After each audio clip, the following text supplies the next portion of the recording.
Snowbeast is a horror movie produced for the NBC television network in 1977, attempting to give their viewers their version of Jaws, the 1975 cinematic beast that launched 1,000 nature-gone-amok thrillers.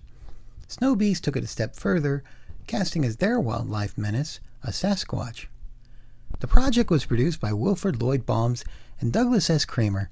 Besides developing such classic TV series as The Love Boat and Wonder Woman, they had a proven track record in the TV movie arena, including one of the first TV miniseries in U.S. broadcast history, QB7, starring Anthony Hopkins and Ben Gazzara.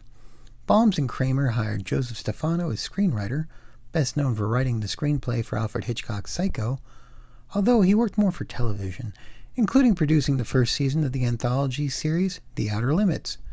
Snowbeast may have been one of Stefano's easiest assignments, considering how much of this movie is Jaws in the snow.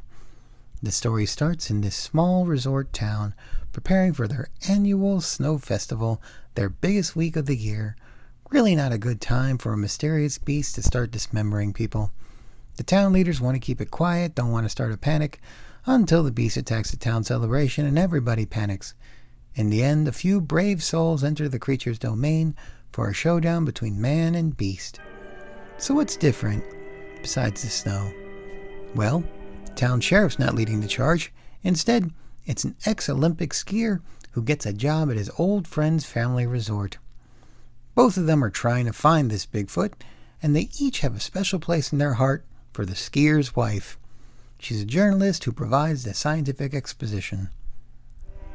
The big difference between this and Jaws, however, may be that this is a TV movie, and I'm not just talking about the PG-rated violence, more bloody jackets and strategic cutaways, not so much loose limbs or viscera.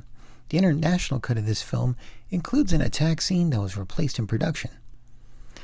TV movies also have their own pace, determined by commercial breaks, expected audience, and those smaller TV budgets. As a result, this Yeti's even shyer than that shark in Jaws was. It's even shyer than the real Bigfoot is. And when you do get to see him, well, he's a good enough costume, similar to the ice beast on the planet Hoth. But with the snow beast almost reduced to a cameo, the filmmakers lean a lot on the other characters' subplots, which really doesn't add to the drama. This film was directed by TV veteran Herb Wallerstein. Among other things, he directed the last episode of the original Star Trek series. Snowbeast's camera work is courtesy of Frank Stanley, who was a cinematographer for several of Clint Eastwood's 70s films, right up until an accident during the Iger sanction put Stanley in a wheelchair for several months.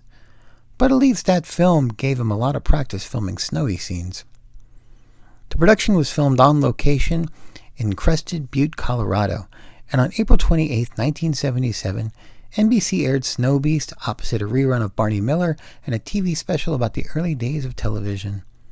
Audiences chose Barney Miller. Critics similarly thought this Bigfoot thriller was a big misstep, and so Snowbeast faded into public domain obscurity. Any familiar faces? Bo Svenson plays Gar, the ex-athlete, almost as tall as a Sasquatch. Millennial audiences may recognize him from his Tarantino film appearances. Yvette Mimeux plays Ellen, the journalist at the center of the love triangle. She was the Eloy maiden from the far future in the 1960 film The Time Machine, and also appeared in one of Disney's scariest movies, The Black Hole. Robert Logan, the ski resort manager, started his acting career on the TV series 77 Sunset Strip. After Snowbeast, Logan resumed in the far more successful Wilderness Family films. And Clint Walker played the town sheriff. His face may remind you of his appearance in The Dirty Dozen, or his voice might remind you of his Small Soldiers character, Nick Nitro. Snowbeast is a movie made for riffing, paced slow enough to let the jokes breathe, but not so slow to be a painful viewing experience. It's not very strong on the horror or the melodrama, but fans of schlock movies will appreciate its earnestness. If you're not a natural comedian, there are already folks out there that have heckled this film for others' amusement. Or you can BYOL, bring your own laughs. Either way, there are worse things to do than crack some jokes and enjoy the view.